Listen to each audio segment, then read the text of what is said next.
तर दुसरीकडे विजय वडेट्टीवार यांनी सुद्धा आज मुंबईमध्ये ओबीसी नेत्यांची बैठक बोलावली आहे। तर यशवंतराव चव्हाण सभागृहात दुपारी 3 वाजता ही बैठक होणार आहे। वडेट्टीवारांची शनिवारी विदर्भातील ओबीसी नेत्यांसोबत सुद्धा बैठक झाल्याची माहिती आहे।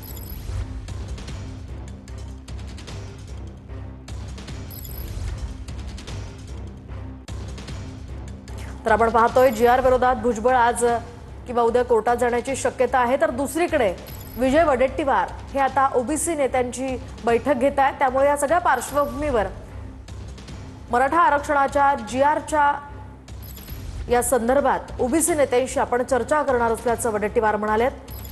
तर यशवंतराव चव्हाण सभागृहात 3 वाजता ही बैठक होणार असल्याची माहिती आहे। शनिवारी विदर्भातील ओबीसी नेत्यांची सुद्धा वडेट्टीवारांनी खरं तर बैठक घेतली होती। आणि या सगळ्या पार्श्वभूमीवर एकीकडे सरकार म्हणतंय ओबीसी आरक्षणाला कुठल्याही प्रकारचा धोका नाही आहे, तर दुसरीकडे ओबीसी नेते यांना या सगळ्या पार्श्वभूमीवर काय भूमिका स्पष्ट करायची आहे ते आता आगामी काळात कळेल। या सरकारने जो जीआर काढला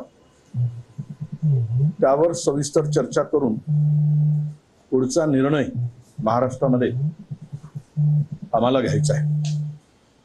कोण काही म्हणू देत, पण मुख्यमंत्री काही म्हणत असले तरी त्या जीआर मुळे ओबीसीचं प्रचंड नुकसान होणार आहे। हे बघा, मी कालही बोललो, परवाची बैठक झाली, पुन्हा आजही सांगतोय, मुख्यमंत्री महोदयांनी या संदर्भात सर्वपक्षीय बैठक बोलवावी आणि ती भूमिका विशद करावी। आम्ही जाऊ आणि मुख्यमंत्री महोदयांना सांगू की याचा काय परिणाम होतोय, त्यांचं म्हणणं काय आहे आणि आमचं म्हणणं काय आहे। जर त्यांच्या म्हणण्यानुसार समाधान होत असेल तर आम्ही लोकांच्या पुढे जाऊन सांगू, परंतु याचंही नुकसान होणार नाही, त्यांचंही नुकसान होणार नाही, यांनाही फायदा होईल, त्यांनाही फायदा होईल। हे जे काही आहे हे दोनही समाजाला खेळवण्याचा प्रकार आहे। विजय वडेट्टीवार यांची भूमिका हीच काँग्रेस पक्षाची भूमिका आहे का?